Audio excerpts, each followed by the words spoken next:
What up, Cowboys Nation and YouTubers? This is that VA Dallas Cowboy fan coming back at you.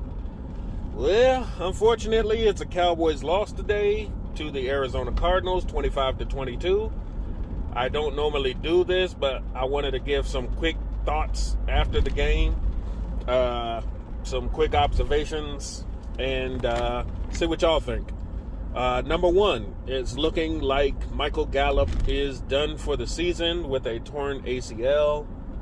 That's a very sad thing to hear. Great player. He was a contract year. He was trying to do whatever he could to play up to his potential with us. And unfortunately, that touchdown may be his last play in a Dallas Cowboy uniform.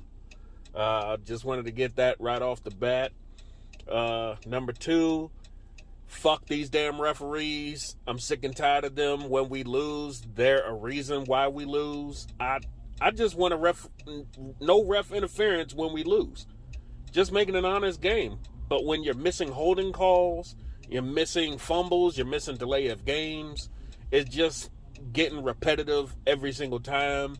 And, of course, haters are going to be out talking shit, saying blah, blah, blah, we're crybabies, even though it's true. Use your fucking own eyes. Number three, for a lot of people that seem to say they're Cowboy fans, they sure are shitting on our team pretty easily when we lose. And on Twitter, I'm already blocking you. I'm telling you that right now because this fandom is poison.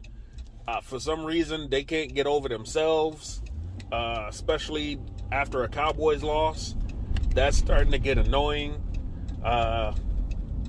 If you're not a fan of the team and just giving it their all, just don't be a fan. Don't say you're a fan and then you shit on them every time you turn around. I'm not even going to talk about it anymore.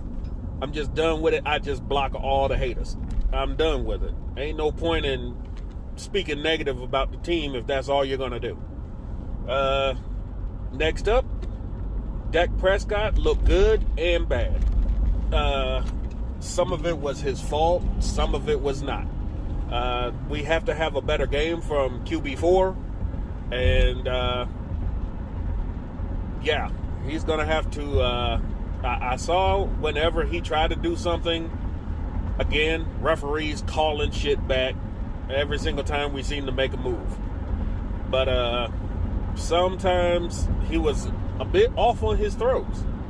That's something that he's got to clean up, and hopefully going into the playoffs, that happens.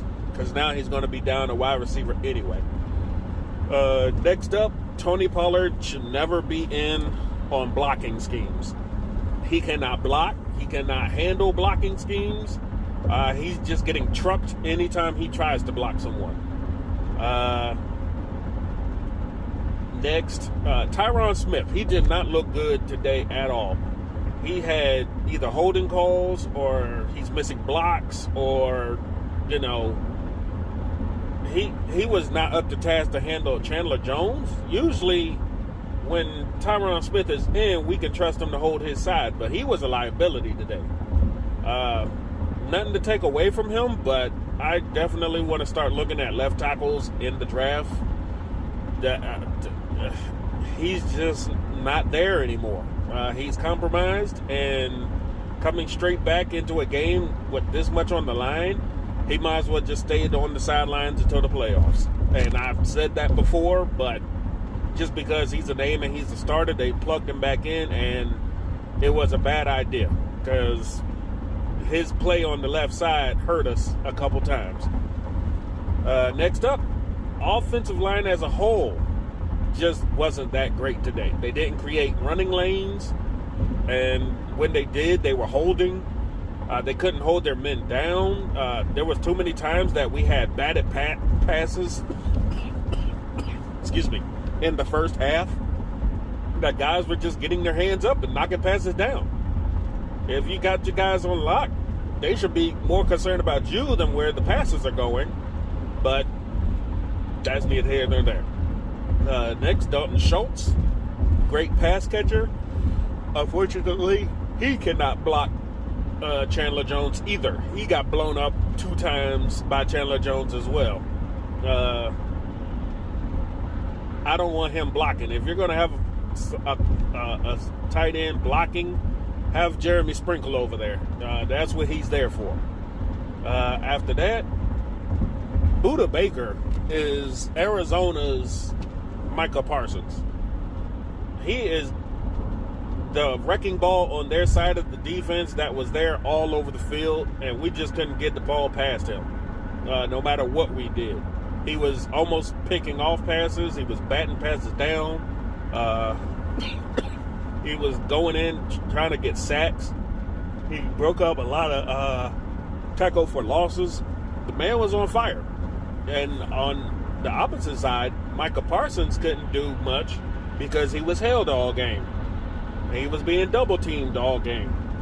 And when that wasn't happening, they didn't block him at all because they ran away from him. And that tells you a lot about Arizona and the smarts in their coaching staff. A couple of things on that defensive side of the ball. You saw that after the one pass to A.J. Green against Trayvon Diggs, they did not throw his way again for the game. They were afraid of Trayvon Diggs that they didn't throw his way. They didn't run Micah Parsons' way. Anytime they saw him on a side, they ran the other way. And that says a lot about those two guys. I noticed later on in the game, after Anthony Brown gave up a touchdown, they took him out of the game for a good portion of the third and fourth quarters and put Kelvin Joseph in. Not saying that means anything because AB came back at the end of the game, but you can see, I think the coaching staff starting to get a little pissed off at AB, always either being burned or not up to task of holding his man down, and they're backup guys. So not being able to cover backup guys is definitely a non-starter with this coaching staff. If you can't handle your job assignment, yeah, they should just put in Kelvin Joseph. Been saying that for a while. Lastly, I just wanted to knock this out. Greg's Airline, what the fuck, man? Why did the Dallas Cowboys did not bring back Kai Forbath, who was perfect at the end of last season, to bring in John Fossil's boy from the Rams, who hasn't done shit for this team this season. He's either missed field goals or he has missed extra points that have cost us games now. I'm getting sick of it, and I don't want to carry that into the playoffs if this guy can't freaking kick a field goal to save his life. Not to say that it was a determining factor, but it would have kept us a tie game at the end. But that's my quick little observations. I'll think back more at it later. Give another analysis tomorrow or Tuesday. And till then, this is VA Dallas Cowboy fan. Have a good night. Peace.